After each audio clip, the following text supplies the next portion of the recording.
Monsieur le recteur de l'Académie de Clermont-Ferrand, Monsieur le président du European Research Council, Messieurs les chefs d'établissement, Monsieur le secrétaire perpétuel de l'Académie des inscriptions et des lettres, Mesdames, Messieurs les académiciens, chers collègues, chers amis, Mesdames, Messieurs. Vous avez certainement entendu parler de l'épopée de Gilgamesh. Sinon, vous allez le lire. Il s'agit sans doute du plus ancien récit épique de l'humanité, dont les origines remontent au troisième millénaire avant l'ère chrétienne. L'histoire de Gilgamesh a été le best-seller de tout le Proche-Orient ancien. Dès la seconde moitié du deuxième millénaire, on la raconte, on la copie en Mésopotamie, en Asie mineure, dans le Levant. Elle a été adaptée, traduite dans plusieurs langues, akkadien, hittite ou rite, qui se répondent autant de versions différentes.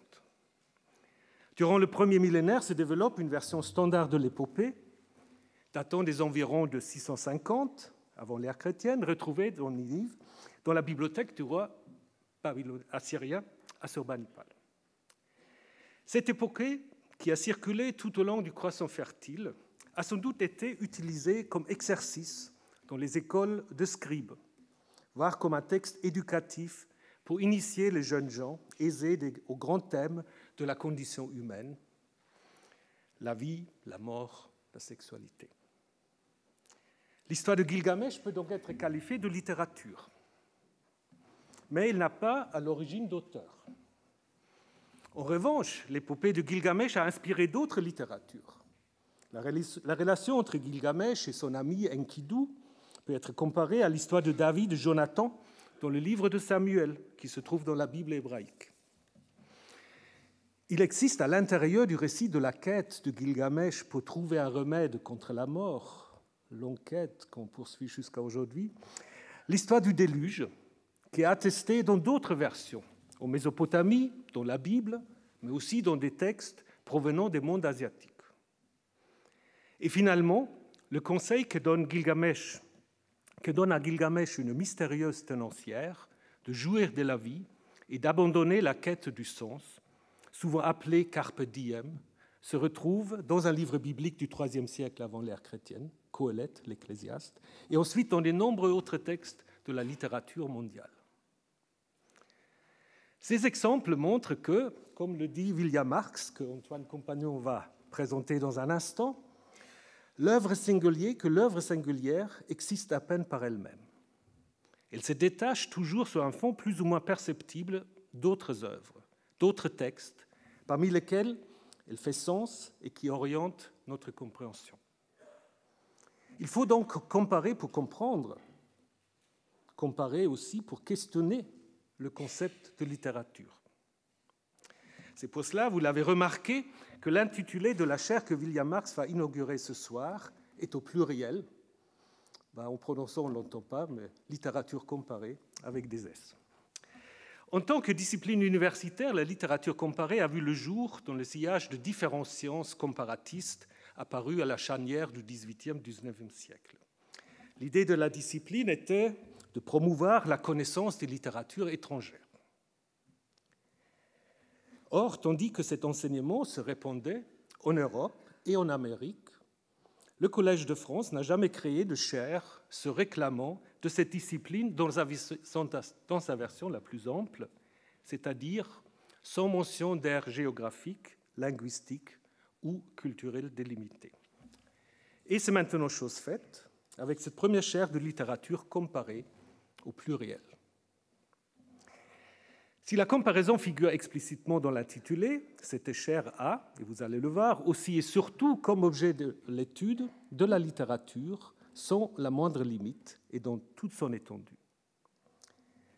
Il s'agit, comme le montrera William Marx, de promouvoir l'idée d'une bibliothèque mondiale qui se compose elle-même d'une multitude de bibliothèques particulières qui reflètent des différences entre cultures, pays, langue, époque, et qui nous confronte à l'altérité. À la veille de la création de l'Institut des civilisations que nous allons inaugurer dans quelques mois, une telle chaire, une telle démarche sont particulièrement bienvenues. Par la création de cette chaire, le Collège de France contribue à une réflexion sur la manière dont les civilisations et cultures se construisent en interaction, tout en développant des particularités, qu'il ne s'agit surtout pas de gommer au nom d'une prétendue globalisation. Je suis également très heureux que nous avons trouvé la personne idéale pour occuper cette chaire, William Marx, qui vous sera présenté. Permettez-moi juste de mentionner que William Marx a écrit de nombreux ouvrages traduits une dizaine de langues qui portent essentiellement sur l'histoire du statut et de la fonction de la littérature depuis l'Antiquité jusqu'à nos jours. Cher William, je te redis au nom de tous les professeurs du Collège de France la joie et le bonheur que nous avons de t'accueillir ce soir. Tes recherches et ton enseignement s'inscrivent parfaitement dans l'esprit de cette institution, esprit qui est de comprendre les choses sans idées préconçues. Merci.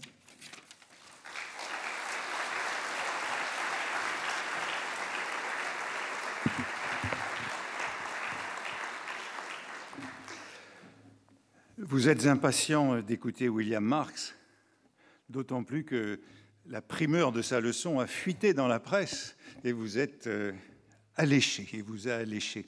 Alors je serai bref. William Marx occupera au Collège de France une chaire de littérature comparée. Au pluriel, on l'a déjà dit. Une telle chaire s'inscrit dans la tradition du collège, mais elle représente aussi une innovation. Il a existé dans cette maison une lignée de chaires dites de littératures étrangères, au singulier et au pluriel, selon les titulaires. Jean-Jacques Ampère, fils du physicien, occupa une telle chaire pendant 30 ans au milieu du XIXe siècle. Philaret Schall, cousin du mathématicien, occupa une chaire intitulée « Langue et littérature étrangères de l'Europe moderne », ce qui correspond à peu près à l'intitulé de William Marx. Et son œuvre a été réunie sous le titre d'Études de littérature comparée. Avant Yves Bonnefoy, il a traduit Shakespeare. Au XXe siècle, Paul Hazard occupa une chaire de littérature comparée au pluriel déjà, de l'Europe méridionale et de l'Amérique latine, ainsi aussitôt après que Marcel Bataillon. Plus récemment, il faut rappeler les enseignements donnés par Harald Weinrich et Michael Edwards. Mais aujourd'hui, qu'attend-on d'une chaire de littérature comparée? Quelles qualités, quelles ambitions justifient d'occuper une telle chaire? J'en retiendrai 3. D'abord, il faut entendre la comparaison ou le comparatisme non seulement au sens géographique de l'étude de plusieurs littératures nationales, mais aussi au sens historique. William Marx travaille sur des périodes différentes avec un pareil savoir et un même souci d'originalité. Cela exige de sa part à la fois spécialisation et hauteur de vue, ainsi qu'audace intellectuelle. Il vise une synthèse entre érudition classique et ouverture aux problèmes critiques les plus récents. À sa connaissance approfondie des traditions littéraires françaises, anglo-américaines et germaniques, il ajoute une curiosité pour des cultures éloignées dans le temps et dans l'espace, comme les arts du Japon. Ensuite, il mène une réflexion sur la définition et le rôle de la littérature dans divers cadres historiques, et en particulier sur ses formes de production et de réception, de valorisation et de dévalorisation. La littérature n'a pas toujours existé sous cette appellation. Entre les belles lettres et la littérature au sens restreint qu'elle a aujourd'hui, elle a inclus les sciences de la nature, l'histoire, la psychologie, la sociologie, avant que ces disciplines prennent leur autonomie. D'où l'enquête indispensable sur les classiques, sur le canon, comme on dit en anglais, sur les entrées et les sorties de la bibliothèque, sur les limites, les marges de la littérature. Enfin, tout littéraire, comparatiste ou non, est d'abord un philologue. Pour se vouloir comparatiste, on ne doit pas moins être un spécialiste, avoir édité des textes, les avoir analysés, commentés. L'étude de la littérature de l'intérieur à la lettre reste indispensable. Et nous devons maintenir cette dimension du travail qui consiste à donner des éditions. J'en viens à ce pluriel substitué au singulier dans l'intitulé de la chaire. Il vise à insister sur la pluralité, la variabilité des cultures dans le temps et l'espace. Il entend empêcher que l'on identifie une chaire de littérature comparée à la défense d'un essentialisme de la littérature. Il prévient tout malentendu et problématise d'entrée de jeu les enseignements qui seront donnés. Il ne s'agit pas de toucher à toutes les littératures, mais aux marges des continents littéraires auxquels William Marx abordera. Ancien élève de l'École normale supérieure de Paris, agrégé de lettres classiques, docteur de littérature comparée sous la direction de Pierre Brunel à la Sorbonne, titulaire d'une habilitation soutenue à l'Université Paris 8 Vincennes-Saint-Denis, William Marx a fait preuve d'une grande versatilité dans la série des emplois qu'il a occupés successivement à un rythme accéléré. Chargé de recherche documentaire à la Bibliothèque nationale de France, à l'époque où je l'ai connu, et resté fidèle à la Bibliothèque nationale de France, lecteur à l'Université de Kyoto, à l'Université de Picardie, maître de conférence à l'Université Jean Moulin Lyon 3, puis à l'Université Paris 8, professeur à l'Université d'Orléans, puis à l'Université Paris-Nanterre. Depuis 2009, il a été invité à la School of Advanced Study de l'Université de Londres, à Brown University. Il a été fellow au Wissenschaft College de Berlin. Il a donné des conférences et des communications dans de nombreuses institutions un peu partout en Europe, Asie et Amérique du Nord, et il a reçu de nombreux prix. William Marx a publié 6 livres. Le premier, sa thèse sur T.S. Eliot et Valéry. Tous les autres, tous les suivants, aux éditions de Minuit, Maison générale et littéraire, ce qui atteste la qualité de son écriture. Les 5 volumes régulièrement sortis des presses de cette maison ont été chaleureusement reçus. Ils sont traduits dans de nombreuses langues, anglais, italien, allemand, néerlandais, roumain, polonais, japonais, arabe. William Marx a procuré des éditions critiques, notamment plusieurs tomes des Cahiers de Valéry chez Gallimard, et les notes de T.S. Eliot sur le cours de Bergson au Collège de France.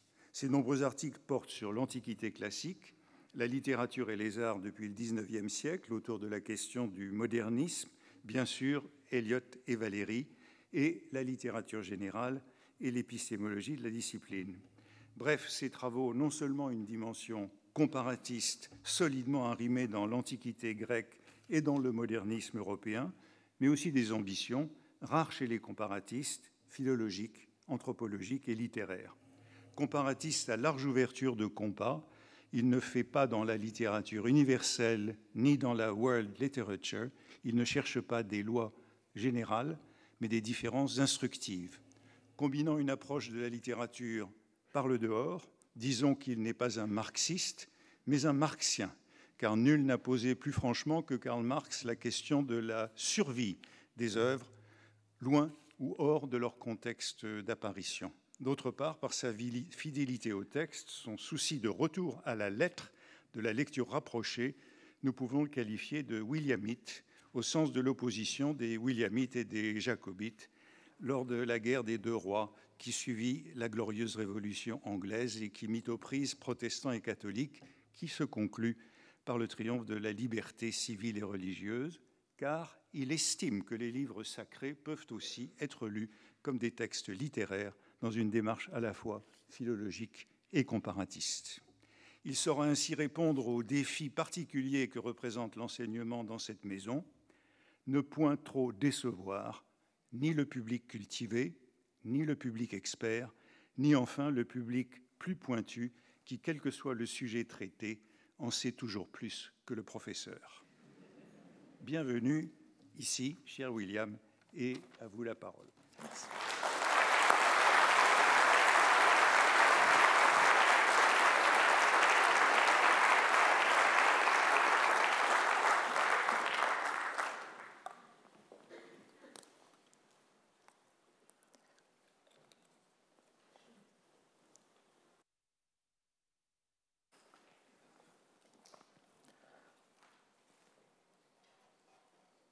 Comme un vol de gerfaux hors du charnier natal, fatigués de porter leur misère hautaine, de palos de moguers, routiers et capitaines, partaient. ivres d'un rêve héroïque et brutal. Ils allaient conquérir le fabuleux métal que Cipango mûrit dans ses mines lointaines, et les vents alizés inclinaient leurs antennes au bord mystérieux du monde occidental. Chaque soir, espérant des lendemains épiques, l'azur phosphorescent de la mer des tropiques enchantait leur sommeil d'un mirage doré. Ou penchés à l'avant des blanches caravelles, ils regardaient monter en un ciel ignoré du fond de l'océan des étoiles nouvelles. Mesdames et messieurs les hautes personnalités, monsieur l'administrateur, mesdames et messieurs les professeurs, mesdames, messieurs, longtemps, je n'ai pas vu l'intérêt des études littéraires. Au lycée, je ne comprenais pas où voulaient en venir messieurs Lagarde et Michard, les auteurs du célèbre manuel, avec leurs questions énigmatiques à force d'évidence. Quels sont les principaux caractères de la passion racinienne d'après les vers 61 à 76 ? En quoi consiste, selon vous, l'art de Baudelaire dans ce sonnet ? Je ne saisissais pas la logique du commentaire ni de la dissertation. Je me demandais en somme à quoi servait le discours sur la littérature. Ce sentiment me poursuivit jusqu'au concours de l'agrégation et je ne réussis à m'en débarrasser que le jour où je décidai de faire de cette interrogation la base même de mon travail.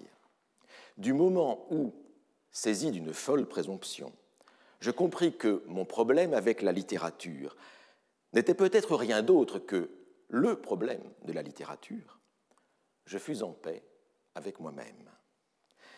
Et si je me retrouve aujourd'hui devant vous, c'est peut-être aussi pour m'être hasardé à pousser jusqu'au bout un tel questionnement. Car mon déchirement personnel ne faisait en réalité que refléter le propre déchirement des études littéraires. D'un côté, celles-ci prétendent au développement d'un savoir de premier ordre sur l'esprit humain, sur son activité linguistique, symbolique, imaginative, comme sur la société en général. D'un autre côté, elles satisfont un besoin de nature esthétique. Elles ont affaire au goût et au plaisir. L'amour de la littérature est le moteur premier des études littéraires. On n'étudie pas le cancer ou les atrocités de la Seconde Guerre mondiale pour les mêmes raisons, et cette motivation singulière suffit à mettre à part des autres sciences celle de la littérature comme celle des arts en général. Or, les deux ambitions fondatrices des études littéraires, l'une d'ordre épistémologique, l'autre d'ordre esthétique, ne s'accordent pas forcément entre elles. Est-il possible, par exemple, de concilier la tentation ontologique, d'une part, qui incite à étudier et à célébrer ce qu'il y a de plus beau et de plus remarquable dans la littérature, avec la mission épistémique, d'autre part, laquelle consiste à décrire le réel de la façon la plus précise et la plus complète, sans préjugés et avec les outils les plus adéquats.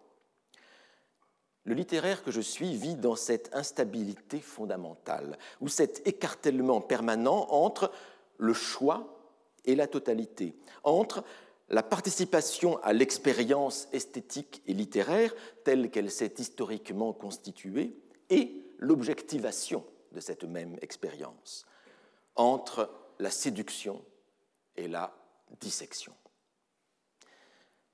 L'enseignement que vous avez eu, chers collègues, la générosité de me confier sur cette chaire de littérature comparée, visera précisément à franchir ces limites imposées et à dépasser cette contradiction originelle en montrant que l'idéal scientifique d'objectivité, d'universalité et d'exhaustivité qui devrait être celui du chercheur en littérature peut être mis au service de l'expérience esthétique elle-même. Or, c'est justement parce que dans un cours de littérature, il s'agit aussi d'admirer et de se laisser charmer, qu'il ne m'a pas semblé déplacé de convoquer en ouverture de cette leçon un poème dont la perfection formelle fournirait à elle seule une raison suffisante de le citer comme un tribut apporté à cette même littérature dont nous devrons apprendre à renoncer provisoirement les prestiges. Voici une autre raison, pourtant. Le sonnet éclatant que je vous ai lu, l'un des plus célèbres de notre langue, figurant en bonne place dans toutes les anthologies et tous les manuels. Bref, ce monument de la poésie française a été écrit par ce qu'il faut bien appeler un étranger. José María de Heredia, natif de Cuba, était en effet sujet espagnol, quoique de mère française, lorsqu'il composa Les Conquérants à l'âge de 27 ans. Il aurait pu écrire de la poésie en espagnol, il aurait pu y exceller, comme son cousin homonyme José María Heredia, lequel fut le premier poète romantique de l'Amérique latine. Mais notre Heredia à nous était arrivé en France à l'âge de 9 ans, et il fut poète français longtemps avant d'accéder à la citoyenneté française. Voici donc l'étranger où l'on ne l'attendait pas, au cœur du patrimoine littéraire national. Or, si l'évocation de ces féroces conquérants sur le point de découvrir les Caraïbes et l'île de Cuba rend implicitement hommage à la traversée de l'Atlantique accomplie par les propres ancêtres de Heredia, elle prend aussi une valeur plus générale qu'il nous appartient de déchiffrer.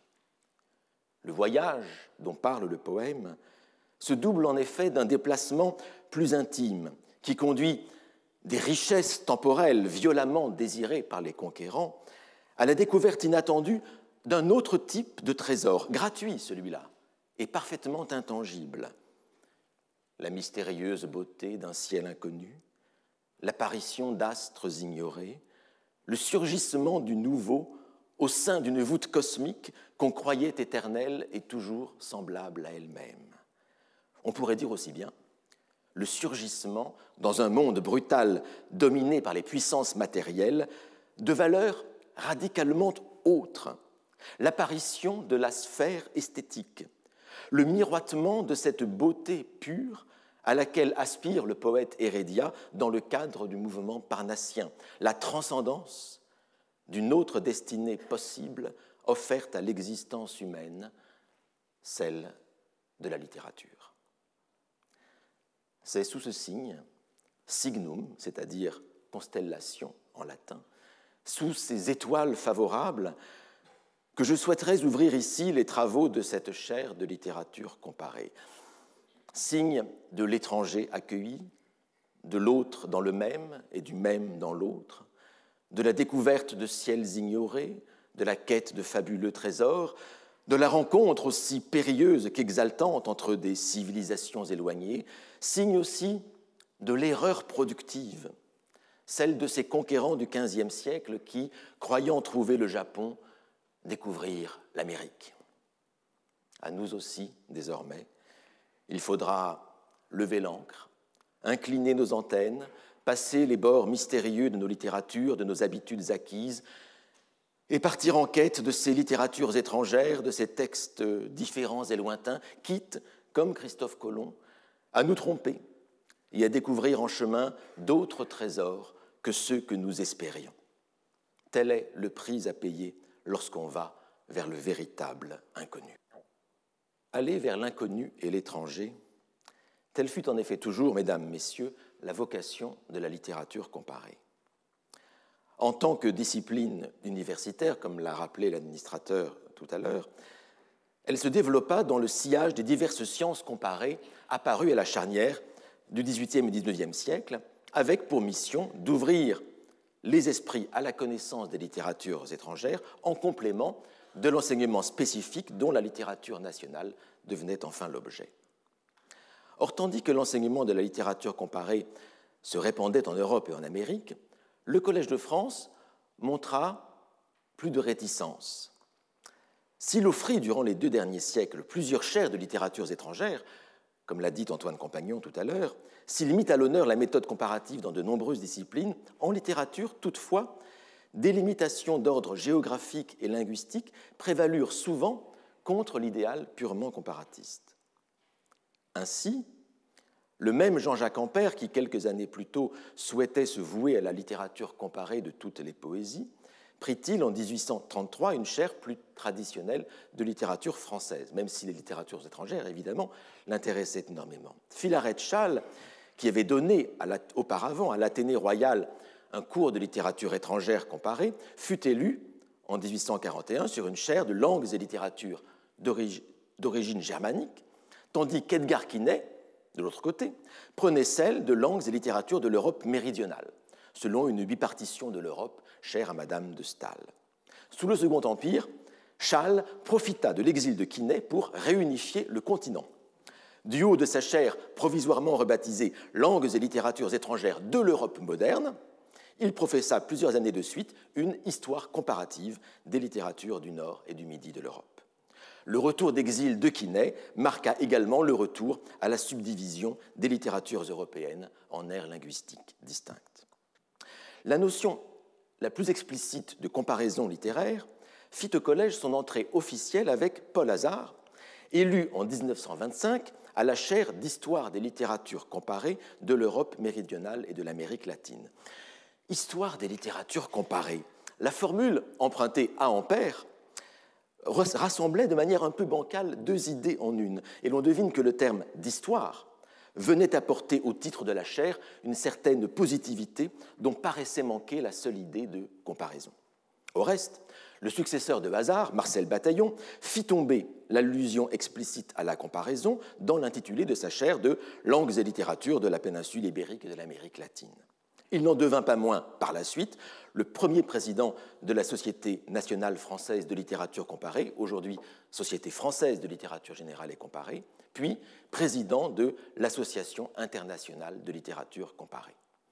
En 1981, Yves Bonnefoy intitula sa propre chaire « Études comparées de la fonction poétique », par quoi il entendait une double comparaison de la poésie française avec l'anglaise ainsi qu'avec les arts plastiques.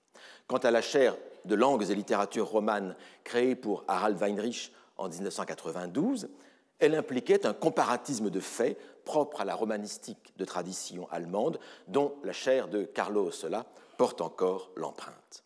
Désormais, une chaire de littérature comparée, sans mention d'aires géographiques, linguistiques ou culturelles délimitées, conférera, je l'espère, une visibilité nouvelle à une discipline qui demeure encore relativement marginale et minoritaire en France parmi les études littéraires et se présente ailleurs plutôt comme une discipline d'appoint. Comment vous dire ici, chers collègues, l'étendue de ma gratitude? Celle-ci va naturellement en tout premier lieu à Antoine Compagnon, qui prit l'initiative de présenter ce projet inédit de chaire et le porta jusqu'au bout. Elle va à Carlo Ossola, qui en fut dès le départ un soutien indispensable. Et parmi beaucoup d'autres, je ne voudrais pas oublier non plus mon maître, Pierre Brunel, qui défendit ce choix auprès de l'Académie des sciences morales et politiques. La dette de reconnaissance serait cependant 1000 fois trop lourde à porter si je ne croyais voir dans l'honneur qui m'est fait un symbole dépassant largement ma propre personne, un sens pour les études littéraires dont m'incombe à présent l'interprétation.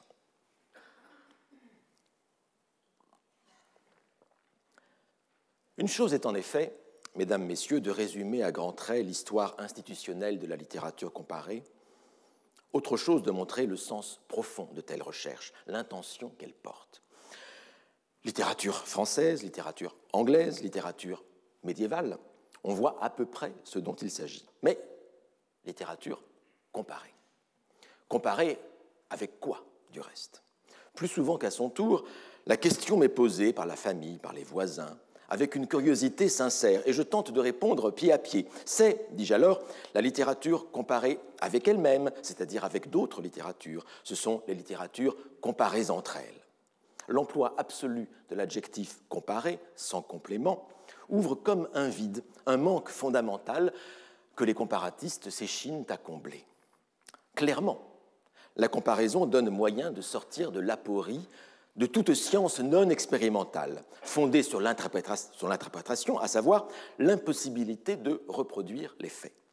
Sans la reproductibilité, il paraît en effet difficile de vérifier une hypothèse, et la comparaison offre, en quelque sorte, un ersatz de reproductibilité.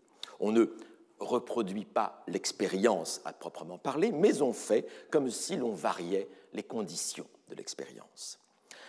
L'inconvénient de la méthode est qu'il est à peu près impossible de considérer la littérature comme un système clos.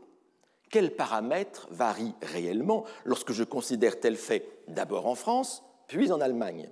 Je puis tâcher d'en établir la liste précise, mais elle sera toujours incomplète. Nécessaire, la comparaison n'est donc pas suffisante. Elle n'est pas la solution à tous les problèmes des études littéraires, d'autant qu'il y a aussi, comme le montrait Marcel Détienne, des faits incomparables. Ces difficultés ont fait et font toujours l'objet de nombreux débats.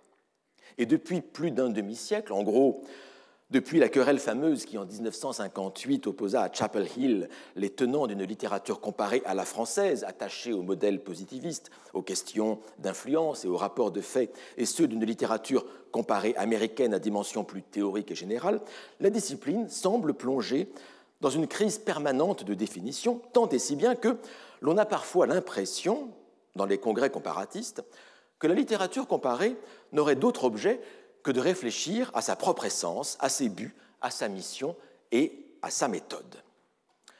Vous me direz que c'est précisément ce que je suis en train de faire ce soir. Certes, mais c'est parce que les circonstances m'y obligent.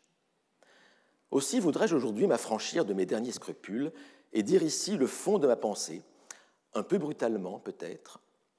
Pour moi, à certains égards, la littérature comparée n'existe pas. Du moins n'est-elle à mes yeux que le nom donné à l'étude de la littérature sans la moindre limite, à l'étude de la littérature tout court. Et la littérature tout court, c'est, paradoxalement, la littérature dans toute son immensité. C'est la possibilité toujours ouverte de s'embarquer pour les lointains tels les conquérants de Heredia. S'il y a une utilité institutionnelle des départements de littérature comparée, elle se situe bien là, dans cette garantie donnée à la liberté, celle de s'intéresser à toute la littérature, à toutes les littératures, ensemble ou séparément, et à tout ce qui y touche de près ou de loin, c'est-à-dire aux arts, à la religion, à la pensée, à tout ce qui compose une culture et définit une société. Il ne s'agit que d'user de cette liberté. La littérature comparée, c'est la discipline de l'absence de discipline. Et c'est pourquoi j'ai frémi d'enthousiasme lorsque j'ai compris que le Collège de France se montrait disposé à m'offrir un tel espace de liberté. Longtemps, j'ai cru que les collègues, historiens, philosophes, anthropologues, comprendraient le danger qu'il y aurait à introduire dans cette noble enceinte une curiosité si peu contrôlable. Je ne sais de quel aveuglement ils étaient les victimes, mais maintenant que je suis passé de l'autre côté de la table, je ne crains plus rien à les détromper. À moins qu'il ne faille voir, dans la création de cette chaire, une injonction supplémentaire à la liberté, donnée par la plus libre de toutes les institutions. La mission est vertigineuse, en effet. Oui, la littérature comparée doit avoir pour vocation privilégiée une description totale de la littérature, c'est-à-dire une description qui fasse fi, dans la mesure du possible, et selon des capacités toujours forcément limitées du chercheur, qui fasse fi des barrières nationales, culturelles ou linguistiques et qui envisage les problèmes littéraires dans leur plus grande globalité, sans s'arrêter aux frontières et aux lignes de démarcation plus ou moins imposées par le confort intellectuel, les habitudes individuelles et les traditions scolaires et universitaires. À quelle échelle, en effet, envisager un problème quelconque de l'histoire littéraire? On voit bien que l'échelle européenne vaut pour un grand nombre de sujets intéressant la littérature française, mais de quelle Europe s'agira-t-il? Une définition large s'impose, intégrant les littératures des langues européennes, de quelque continent qu'elles viennent, et notamment des Amériques. Mais pourquoi s'arrêter là? Dès l'Antiquité classique, les échanges méditerranéens et eurasiens mirent en contact les cultures européennes avec l'Afrique et l'Asie, et ils ne cessèrent de se complexifier, en particulier avec les mouvements de colonisation puis de décolonisation. Nulle littérature n'est une île. Matthew Arnold le disait déjà en 1857 lors de sa leçon inaugurale à Oxford. Aucun événement, aucune littérature d'aucune sorte ne peut se comprendre de façon satisfaisante sans une mise en relation avec d'autres événements, avec d'autres littératures. En toute rigueur, c'est l'étude isolée des littératures nationales qui mériterait justification, et non point la littérature comparée, dont la largeur de vue correspond à la pratique commune. Le lecteur ordinaire fait rarement exception de l'origine de ses lectures, rendues homogènes par la traduction. La littérature comparée, c'est donc la littérature dans toute son étendue. Mais justement, quelle est l'étendue de la littérature ? Les définitions habituelles de la discipline supposent en effet que les littératures existent, que la limite de leur extension est connue, qu'elles sont un donné. Fondée au XIXe siècle, la littérature comparée a pour handicap notable, sinon pour péché originel, de poser comme absolu ce qui n'est en réalité qu'un artefact historique et culturel. Il serait trop simple d'admettre candidement, comme le fit un jour Étiamble, que l'ensemble des littératures nationales forment la littérature sans adjectif, car c'est justement la possibilité même d'un tel ensemble qui fait problème, ainsi que l'existence de différentes littératures dans chaque pays ou chaque nation. Le problème n'est pas d'abord d'ordre géographique, mais définitoire. Qu'entendons-nous par littérature? Quel texte prendre en compte? À Heidelberg, en 1816, Hegel posait une question comparable au début de ses leçons sur l'histoire de la philosophie. Je cite. « Comment doit-on commencer l'étude d'un objet dont le nom certes est courant, mais dont on ne sait pas encore ce qu'il est? Avec une telle manière de procéder en histoire de la philosophie, on ne saurait prendre d'autre fil conducteur que de rechercher et de recueillir ce à quoi le nom de philosophie a été donné en quelque lieu et à quelque moment que ce soit. » Fin de citation.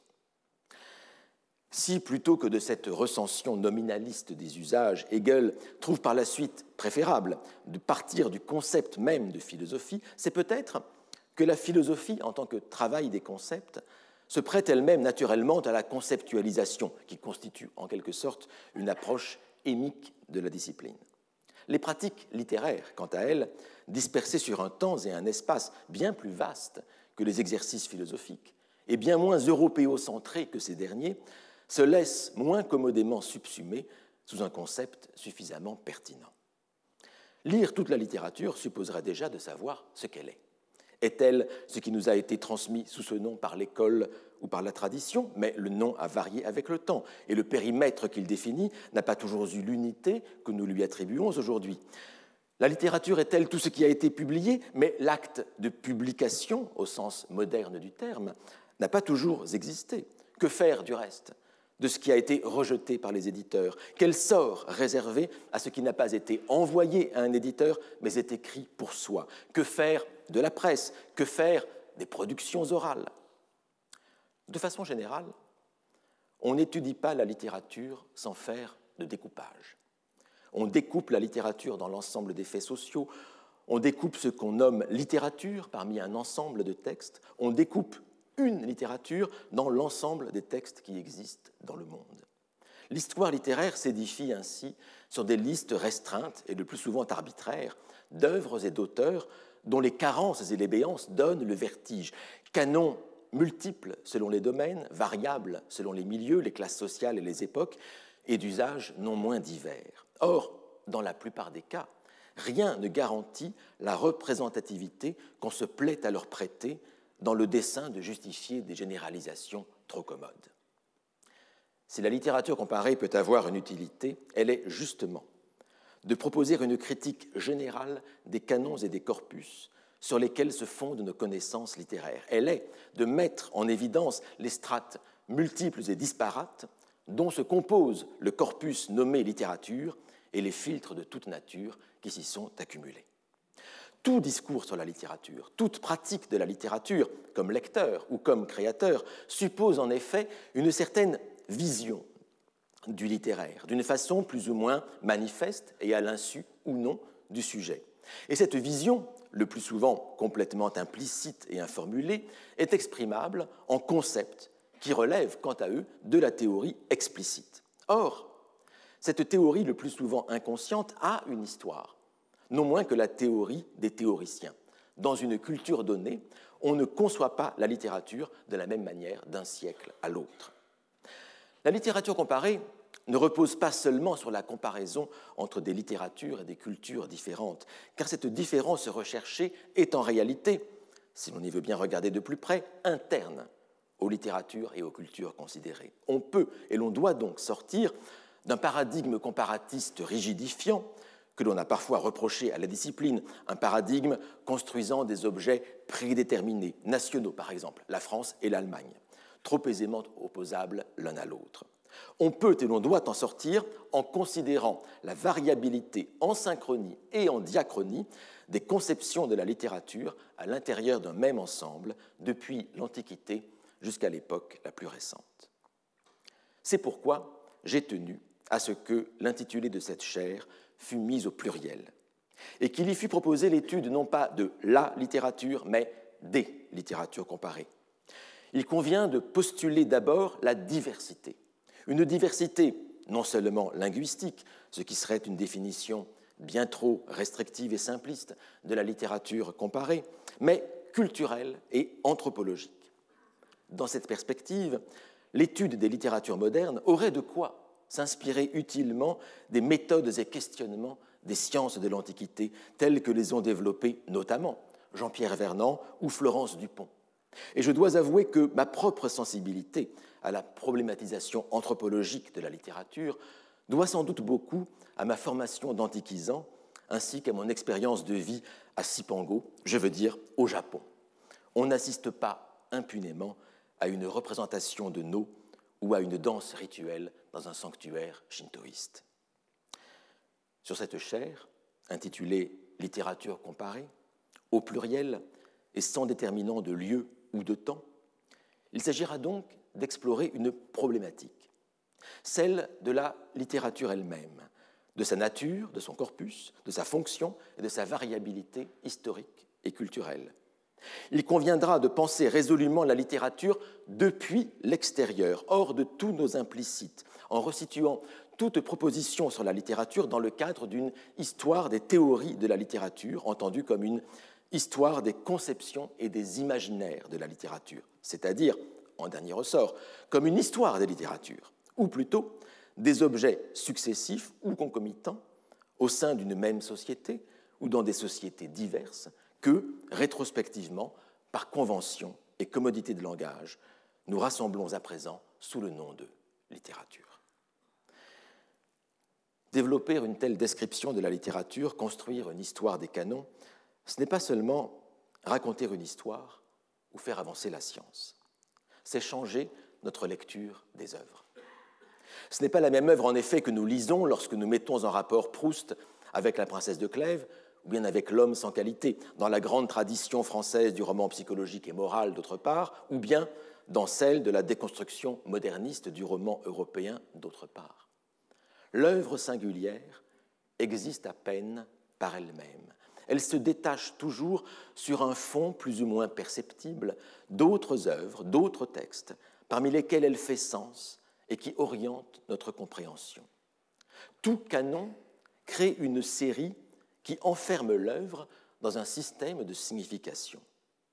Selon T.S. Eliot, les œuvres forment dans notre esprit un ordre idéal où chacune occupe une place déterminée et que chaque œuvre nouvelle vient réorganiser. Songeons à ce roman d'Agatha Christie, ABC contre Poirot, ABC Murders, où l'assassin crée une série de meurtres destinés à brouiller le motif réel du seul crime qui lui importe et à égarer le détective vers des interprétations fallacieuses. De même, toute série de textes crée du sens.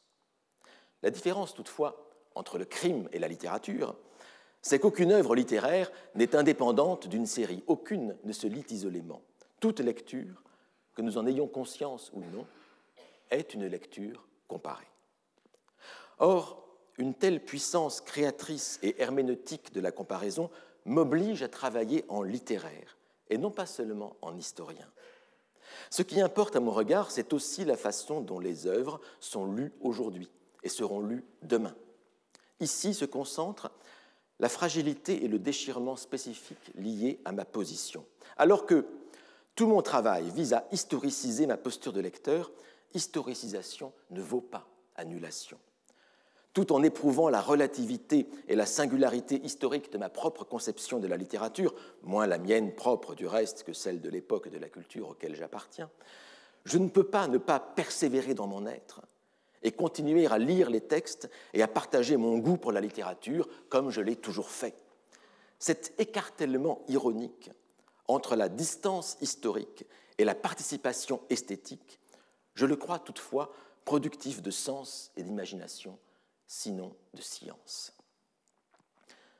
Me permettez-vous de citer un exemple tiré de mes propres travaux. M'interrogeant sur l'incompréhension des modernes vis-à-vis de la tragédie grecque, il me fut possible de montrer que les tragédies grecques formaient en réalité un corpus bien plus hétérogène qu'on ne le croyait, et que la sélection des 32 tragédies transmises par la tradition était le produit d'un biais idéologique et esthétique. Notre image mentale de la tragédie avait ainsi été abusivement amputée de toutes ces tragédies, beaucoup plus nombreuses qu'on aurait pu le penser, qui paradoxalement finissaient bien, les tragédies heureuses. Or, rectifier notre conception des tragédies grecques modifie non seulement notre façon de les lire ou de les mettre en scène, mais aussi notre propre croyance au tragique de l'existence. Un simple déplacement de l'équilibre du canon est susceptible d'altérer notre rapport au monde, tant les œuvres littéraires nous servent de modèle pour penser notre propre vie. Une telle réflexion sur les cultures dans lesquelles s'inscrivent les textes finit ainsi forcément par déboucher sur cette critique générale de la culture espérée par Adorno selon une mission de nature humaniste et démocratique. Cette vocation fut toujours celle de la discipline comparatiste, une discipline d'inspiration profondément libérale, même si son essor coïncida avec celui des nationalismes européens, et si ces pratiques s'appuyèrent longtemps, fût-ce pour le critiquer et pour en montrer les limites, sur un découpage national des littératures. Nous n'en sommes plus là, fort heureusement, mais la force subversive des études comparatistes subsiste. Dans l'Europe, à laquelle nous participons désormais en tant que citoyens, dans le monde globalisé qui est le nôtre, où les progrès technologiques démultiplient les échanges et circulations des personnes, des discours, des représentations et des biens, tout en aggravant le risque de malentendus culturels et religieux, cette mission subversive, critique et créatrice ne peut pas ne pas rester la note fondamentale, sinon la justification de tout enseignement et de toute recherche en littérature comparée au Collège de France. Mesdames, Messieurs, je ne voudrais pas dissimuler la complexité de la tâche. S'il est vrai que nulle conscience critique, nulle véritable connaissance de soi, nulle appréhension de l'universel ne saurait se former sans lecture des textes étrangers ou lointains, s'il est vrai que rien n'est plus nécessaire que de lire les littératures d'ailleurs ou d'autrefois, en revanche, rien n'est plus difficile que de les lire, non comme de la littérature, mais comme d'authentiques fragments de monde chus sur notre table, sur notre terre. Notre connaissance du monde vient principalement des discours. Ce que nous en connaissons directement par nous-mêmes, c'est fort peu. Cette salle, ce bureau, l'espace où nous nous trouvons, nos voisins, nos collègues, nos proches, notre environnement immédiat. Le reste, que la Terre tourne autour du Soleil, que le taux de chômage baisse ou augmente, qu'Emmanuel Macron est président de la République, nous ne le savons le plus souvent que par le discours, aidé parfois par des images. Nous vivons, pour une bonne part, dans cette représentation du monde que Wittgenstein définissait comme un ensemble de propositions. Sans doute en allait-il un peu différemment il y a 4 ou 5 000 ans, avant le développement massif de l'écriture, mais plus se sont multipliés les écrits tandis que se perfectionnaient les systèmes de communication, plus s'est réduite la part tenue dans notre vie par une expérience directe du réel. Pour peu même que nous pratiquions un métier de type intellectuel, l'essentiel de la réalité à laquelle nous avons affaire est d'ordre discursif. une part immense de nos émotions, de nos joies, de nos chagrins, des enjeux les plus cruciaux de notre existence est déterminée par des discours. Le langage est devenu à la fois notre sixième sens et un organe spécifique qui nous permettent de connaître le monde très loin de nous comme d'agir sur lui.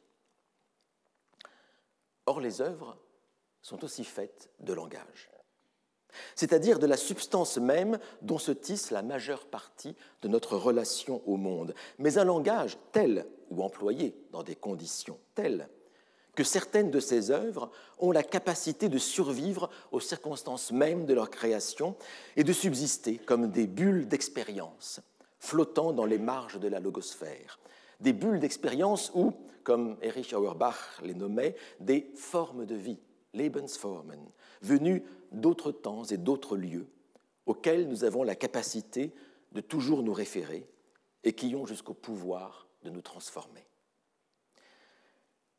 Telle fut la révélation qui s'imposa au poète Rainer Maria Rilke en 1908, lors d'une visite au musée du Louvre, devant l'éblouissement d'un torse archaïque d'Apollon.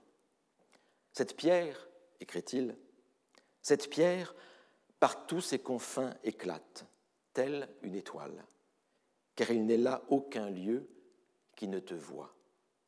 Tu dois changer ta vie. Tu dois changer ta vie. Du musst dein Leben ändern. L'injonction ultime adressée au poète par la statue vaut aussi pour chacun de nous devant tout texte ancien ou lointain si jamais nous savons adapter notre regard. Nous croyons observer une statue, c'est elle qui nous observe. Nous croyons lire les textes, mais sommes non moins lus par eux, jugés, éprouvés, secoués, révulsés parfois, soumis que nous sommes à leur rayonnement stellaire.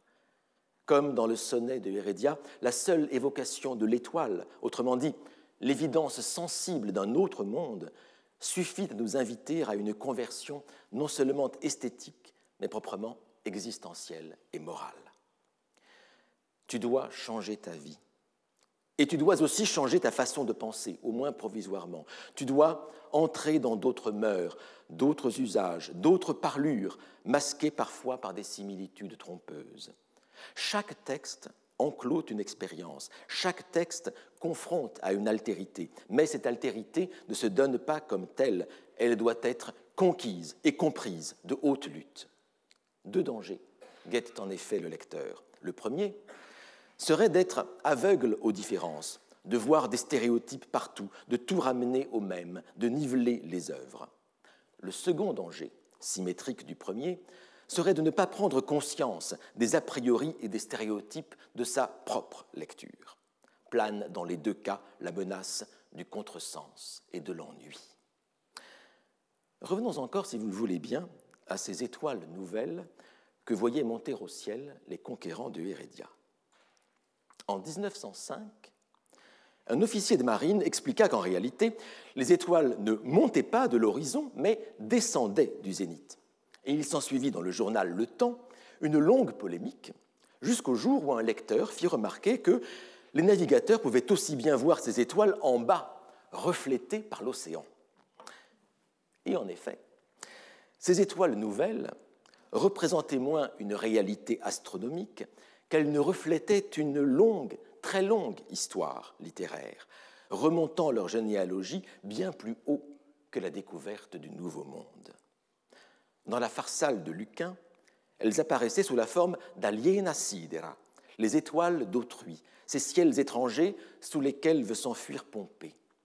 Et ces étoiles d'autrui faisaient écho à leur tour aux étoiles nouvelles et aux autres soleils dont parlent Horace, Virgile et Manilius. Le motif de l'étoile autre existait donc longtemps avant que ne se produisit l'événement qu'il finirait par décrire, à savoir la découverte du ciel austral par les Européens. La place était en quelque sorte préparée dans l'arsenal des images pour l'apparition du Nouveau Monde. Combien d'images dorment ainsi dans la mémoire de la littérature jusqu'à leur réactivation par l'événement futur ?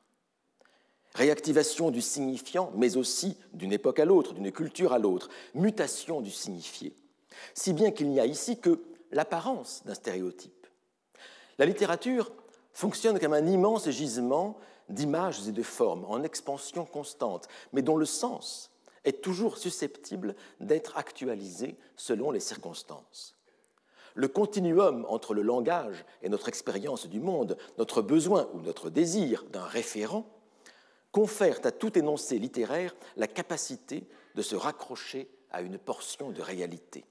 Nulle forme n'est dotée d'une signification née-variéture ou indépendante d'un contexte. Là serait la limite de toute interprétation excessivement formaliste de la littérature. Les étoiles d'autrui de Lucain, celles sous lesquelles vivent d'autres peuples, devinrent ainsi aux Amériques, 15 siècles plus tard, de simples étoiles nouvelles, sans lien avec d'autres hommes. Et tel fut en effet le point de vue purement subjectif des conquérants de Hérédia. Ils firent comme s'ils découvraient une terre vierge de toute humanité. On sait le drame historique gigantesque qui résulta d'un tel déni. Si vieux que soit le monde dont provient le motif des étoiles nouvelles, elles n'en réussissent donc pas moins à prendre chez Hérédia un autre sens, à décrire une réalité inédite et vécue, voire à matérialiser poétiquement le cynisme de l'idéal colonial. S'il est vrai que la prise en compte d'un espace nouveau par le discours opère inévitablement à partir de schèmes anciens, si le stéréotype sert parfois à figer l'altérité de façon commode et confortable, cette altérité vient malgré tout travailler les textes de l'intérieur et les rendre bien plus neufs et ouverts que ne veut l'avouer une certaine critique postcoloniale. La grande étude d'Edward Said sur l'orientalisme trouve ici sans doute ses limites. Pas de liberté qui ne s'exerce dans une structure. C'est la colombe de Kant qui croyait voler mieux et plus vite et plus haut si elle évoluait dans le vide. Or, sans air, pas de vol possible.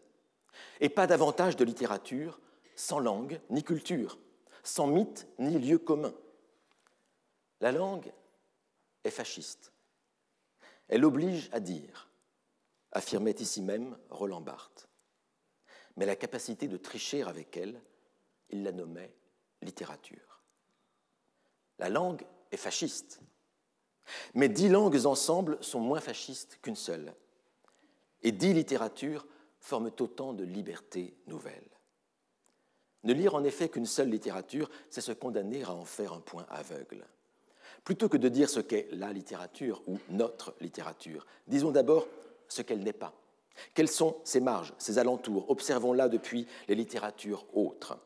En travaillant à une histoire et à une géographie différentielle du concept de littérature, il s'agit de provoquer chez le lecteur contemporain un sentiment d'étrangeté par rapport à lui-même, de déstabiliser ses systèmes de valeurs et sa vision du monde. Non pas le dépaysement pour le plaisir du dépaysement, même si l'on ne saurait dénier l'excitation d'entrer en territoires inconnus, mais un dépaysement visant à la défamiliarisation.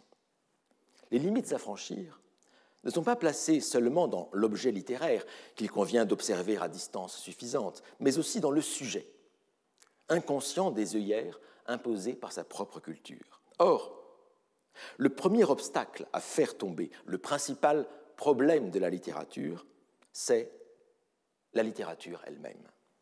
Je veux dire, la notion même de littérature, avec tout ce qu'elle implique de présupposés et d'usages historiquement datés et géographiquement localisés, en gros l'Europe des 2 derniers siècles. Notre amour historiquement situé de la littérature nous impose, paradoxalement, comme premier devoir, de nous arracher à l'historicité de cette même littérature. C'est au nom de la littérature que nous devons nous détacher de celle-ci. Et voilà pourquoi il nous faut d'un seul mouvement construire et explorer la bibliothèque mondiale ou totale. Et je dis bien bibliothèque mondiale et non pas littérature mondiale. On lit la littérature mondiale, mais on lit dans la bibliothèque mondiale. 2 attitudes radicalement différentes. Lire, étymologiquement, c'est legere, recueillir, choisir, butiner. Et legere, c'est choisir à l'intérieur d'une bibliothèque.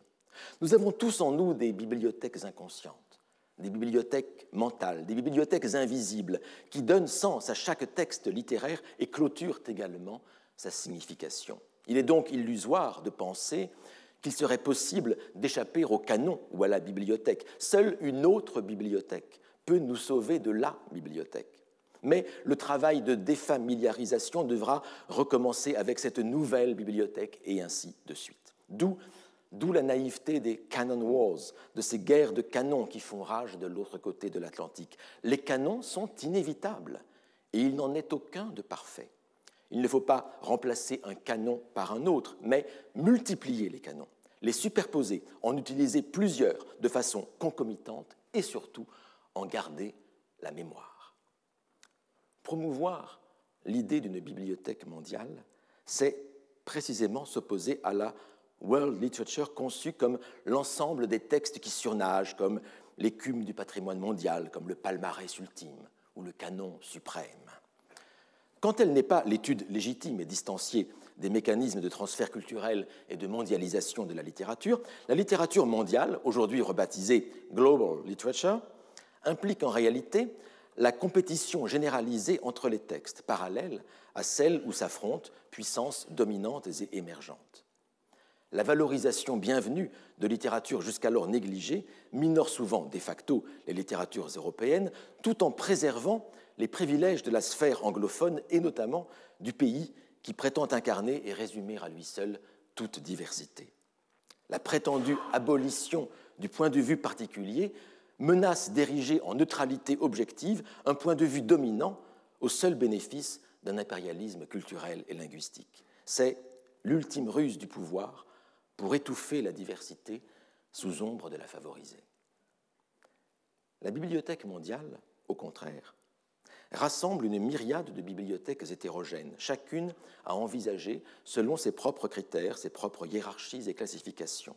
De même que les bibliothèques antiques étaient composées de 2 sections, une grecque et une latine, la bibliothèque totale réunit virtuellement toutes les bibliothèques du monde, de chaque culture, de chaque pays, de chaque langue et de tous les temps.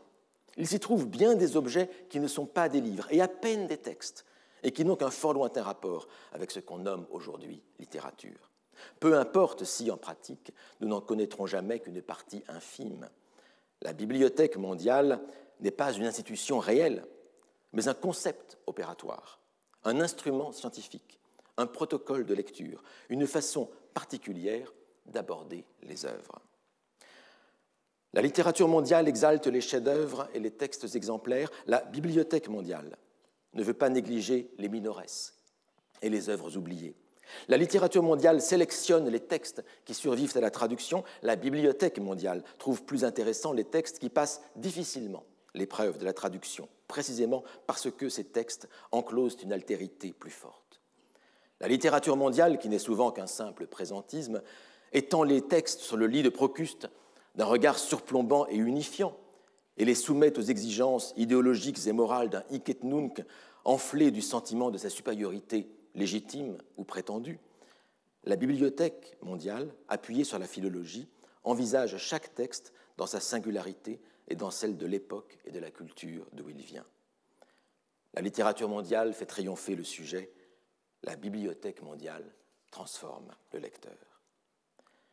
Si cette chaire a un sens, il ne peut être que d'entrouvrir la porte de cette bibliothèque mondiale afin de faire de nous des lecteurs sans limite, des lettrés capables d'enjamber le problème de la littérature, capables de lire par-delà la littérature.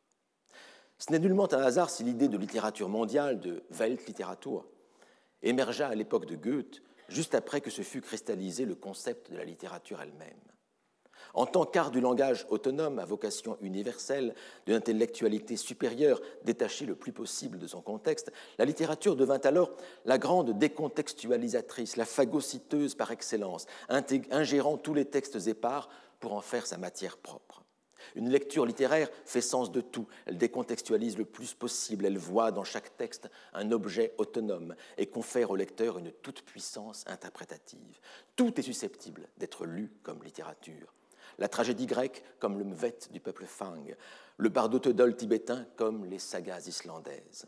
Or, plus une œuvre est loin de sa source, plus aisément elle se laisse déposséder de sa fonction historique et de son pouvoir propre, et plus facile est son intégration dans le vaste corpus littéraire.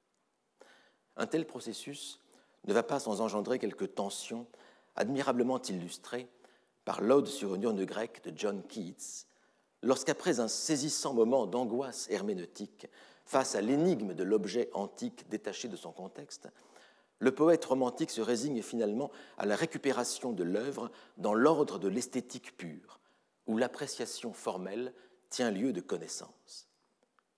Beauty is truth, truth, beauty. That is all you know on earth, and all you need to know. Le beau est le vrai est le beau. C'est tout ce que tu sais sur Terre et que tu dois savoir. La littérature mondiale apparaît ainsi comme le stade ultime de la littérarisation, c'est-à-dire de la décontextualisation et de l'acculturation des œuvres, sinon de leur marchandisation et de leur monétisation, très tôt mise en évidence par Marx et Engels, alors qu'une démarche scientifique devrait viser exactement à l'inverse, à dégager les textes des filtres parasites, ou du moins à en prendre conscience, et à revenir autant que possible à une puissance première de l'œuvre, envisagée dans son éclosion, dans le miroitement de son apparition et de l'intention qu'elle porte. Non qu'il faille interdire l'interprétation actuelle et littéraire des textes. Ce ne serait ni possible, ni surtout souhaitable. Il s'agit simplement de savoir ce qu'on fait quand on interprète. Il y a un temps pour restaurer, un temps pour interpréter. Mais il arrive à ces deux temps de coïncider heureusement lorsque l'interprète reconnaît aux pouvoirs originels de l'œuvre, enfin redécouvert, la capacité d'ouvrir à l'imagination et à la sensibilité des espaces encore vierges.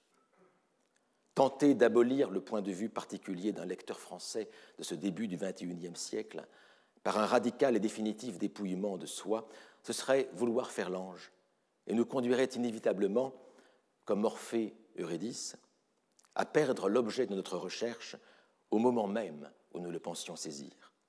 Il s'agit bien plutôt de mettre en suspens ce point de vue, de l'objectiver et de le faire advenir à la conscience, voire de le déplacer et de le modifier, en travaillant à cultiver devant la masse babélienne de cette bibliothèque le sentiment de notre place réelle dans l'univers, simple écume que nous sommes à la crête de l'histoire. Je ne conçois guère de plus forte mission assignable à l'étude des littératures comparées.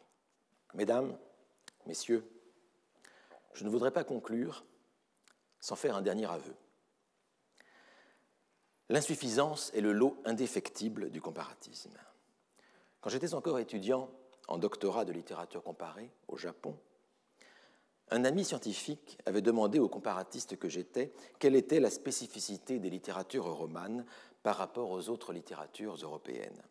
La question lui paraissait élémentaire, comme une sorte de b.a.-ba ou de pont aux ânes de la discipline qu'à ses yeux je représentais. N'était-ce pas déjà la question posée par Madame de Staël il y a 2 siècles?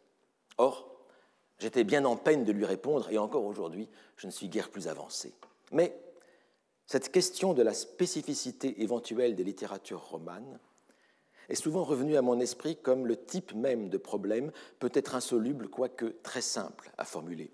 Moins le théorème de Pythagore de la littérature comparée que sa quadrature du cercle. La difficulté de la question posée par mon ami, l'origine de cette particulière quadrature du cercle, tenait à cette singulière croyance, dont on trouve parmi les premières traces chez Wilhelm von Humboldt au début du XIXe siècle, selon laquelle la pensée serait indissolublement liée à une langue qui lui donne forme, si bien qu'un changement de langue imposerait un changement de pensée. C'était le fondement d'un nationalisme linguistique, puisque la communauté de langue impliquerait une communauté de pensée et l'adhésion à des valeurs communes. Selon cette hypothèse, comme les langues romanes sont apparentées, cette parenté linguistique devrait induire une parenté littéraire qu'il ne resterait qu'à déceler et qui opposerait, par exemple, les littératures romanes aux littératures germaniques. La discipline de la littérature comparée sortit en partie de ce paradigme.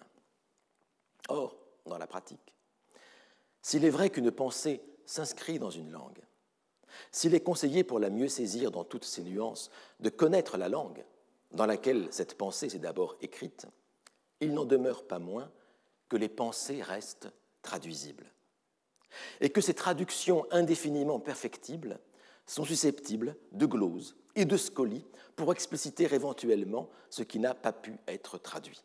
Il n'y a pas de naturalité des textes qui ne serait compréhensible que par les communautés qui les ont produits. Ainsi, y a-t-il infiniment plus d'affinité à l'intérieur d'un même espace culturel entre deux écrivains contemporains de langues différentes, Paul Celan et Samuel Beckett, par exemple, qu'entre Celan et Klopstock, autrement dit, entre deux auteurs écrivant la même langue, mais appartenant à des époques éloignées, le XXe et le XVIIIe siècle. De même, lorsqu'à l'autre bout de la chaîne, les œuvres sont appelées finalement par la lecture à se résoudre en images mentales, on ne saurait douter qu'il y ait, dans les images mentales sécrétées par les frères Karamazov, plus de diversité entre deux lecteurs russes quelconques qu'entre deux locuteurs de langues différentes, mais pourvus d'un bagage social et culturel analogue. Ainsi que le rappelle Milan Kundera, André Gide n'eut pas besoin de savoir le russe pour comprendre mieux que quiconque l'originalité de Dostoïevski. C'est pourquoi la posture du conquérant s'y est peu, lorsqu'il s'agit en vérité d'explorer un bien essentiellement immatériel et infiniment reproductible et interprétable comme la littérature.